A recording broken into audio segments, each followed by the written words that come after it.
কোরআন শরীফকে আল্লাহ তাআলা নাযিল করছেন জানার জন্য, বুঝার জন্য, শিখার জন্য। কিন্তু আজকে আমরা কোরআন শরীফ শিখার জন্য সময় দিতে রাজি না। অন্য সময়ের মধ্যে ফেসবুক, ইউটিউব বা শুধু শুধু খেলাধুলা ইত্যাদি সময়ের মধ্যে আমরা অনেক অনেক সময় ব্যয় করে ফেলি। কিন্তু আল্লাহর কোরআন জানার জন্য, বুঝার জন্য, শিখার জন্য আমরা সময় ব্যয় করতে পারি না। শয়তান আমাদেরকে সে সুযোগটুকু দেয় না। অতএব আমি সবাইকে বলবো যে আমরা অযথা আমাদের সময়কে নষ্ট না করে আসুন আমরা কোরআনটাকে শিখার জন্য, বুঝার জন্য একটু চেষ্টা করি। অনেক ক্ষেত্রে হয়তো ছোট সময় আমাদের শিখার সুযোগ হয় নাই, পারিবারিক কারণে, সামাজিক কারণে, আর্থিক কারণে কোরআন শরীফ শিখতে পারি নাই।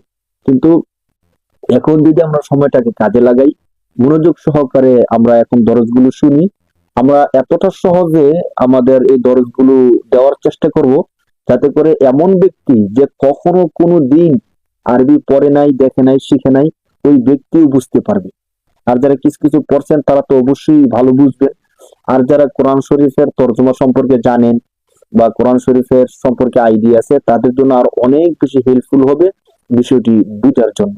আমরা সেভাবে বলার চেষ্টা করবো ইনশাআল্লাহ।